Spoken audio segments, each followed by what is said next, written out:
Okay, we all know the movie E.T., right? But for the next few minutes, let's try a little thought experiment. There's just one big rule that changes everything. We're going to assume E.T. is real. Not just a movie, not a metaphor, but a real presence, right here among us. So what if contact isn't something we're waiting for? What if it's already happening, right now? Not with spaceships landing on the White House lawn, but through consciousness itself. Well, if that's true, then the question, do aliens exist, kind of becomes obsolete, doesn't it? The real question is, how do we act when the unknown is no longer just a hypothetical? You see, the second we accept that premise, the story just isn't about a cute lost alien anymore. It becomes a reflection of us. It's like a moral mirror showing us our capacity for curiosity versus obsession, for love versus control. It's a test, and this one has very, very real consequences. So what's the first major hurdle in this test? Well, it's not a spaceship or some alien threat. Nope, the biggest obstacle we face is actually our own internal programming. It's what we bring to the table that's so dangerous. So our first real challenge is just learning to tell the difference between a genuine signal and our own internal noise. A real signal, the thinking goes, actually empowers you. It respects your free will. But human projection, well, that's our brain's default setting. And it reinforces our deepest fears and our desperate need to be in control. And here's the crucial part. Projection isn't some rare bug in our system. It is the operating system. Our brain is, at its core, a prediction machine. It takes our past experiences, our current anxieties, and just projects them out onto the unknown. And then we mistake that feeling of certainty for objective truth. The first step in passing this whole test is learning to manage this. This brings us right to the core conflict. When we're faced with something truly unknown, we basically have two paths. One is love, and by that, I mean staying curious, trying to build a relationship, and setting brave boundaries. The other path? It's the control reflex, demanding certainty, putting up emotional armor, and creating distance. Our fear almost always pushes us toward control. You know, the source material just sums this up perfectly with this quote, imagining what Spielberg himself might say.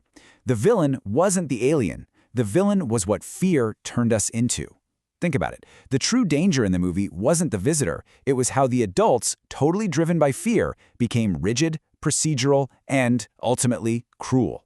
That right there is the warning. So this leads us to our next big section, because if contact is really happening through our minds, then a whole new set of ethical challenges just pops up.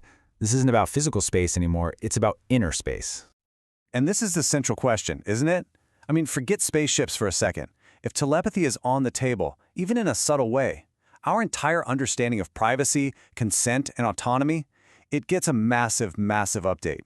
The potential for violation is profound if we don't figure out the rules of engagement. So what are these new rules? Well, the source suggests 3 absolute non-negotiables for what you could call ethical telepathy.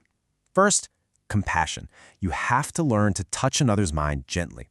Second, consent is absolute. No invitation, no entry, period. And third, mindfulness. You have to recognize your own impulse to control before you act on it. These aren't just, nice suggestions. They're the bedrock of any truly ethical contact. But here's the thing. Don't expect some clean press conference. The disclosure of this new reality, it isn't going to be a single event. It's a story war, an ongoing battle over what this all means. And in this story war, we keep falling into the same predictable traps. First, we try to force the unknown into these simple mythic roles. Either they're saviors or they're invaders. Second, we mistake the adrenaline rush of outrage for actual truth. Third, the attention economy we live in rewards the most fear-based stories because they get the most engagement. And finally, we split into tribes, the awake versus the asleep, where identity becomes way more important than actually understanding anything. Okay, this all brings us to the final section, the ultimate exam. It's called the Sacred Stranger Test. And it's not some hypothetical quiz about the future, it's a real-time verdict on who we are right now. See, the test isn't about how we greet an alien stepping off a spaceship one day. The test is happening right now, in our comment sections, in our communities, in our daily conversations. It's all about how we treat the people who see this strange new world differently than we do. This quote just captures the essence of our most common failure. We take a cosmic, mind-bending idea like extraterrestrial contact, and we immediately use it to justify being unkind to our neighbors. The real challenge isn't believing in ET, it's being decent to each other while we argue about it. Our main failure modes are almost always these internal reflexes. First, we instrumentalize the idea. We turn it into a product, or a weapon, or just proof that we're special. Second, we let fear take the wheel, allowing panic to make our decisions for us. And third, we get addicted to certainty, demanding simple answers because the ambiguity of not knowing is just too uncomfortable. So as we wrap this up, let's be perfectly clear about what's being graded here. It has absolutely nothing to do with our rockets or our computers. It's about our fundamental ability to just be kind, especially when we are afraid or confused. And it's about our capacity to admit that we don't have all the answers, to hold a mystery without needing to conquer it, and to approach the unknown with a sense of wonder instead of a weapon. Which leaves us with this one final challenging thought. Maybe the entire search for extraterrestrial life has been framed incorrectly from the start.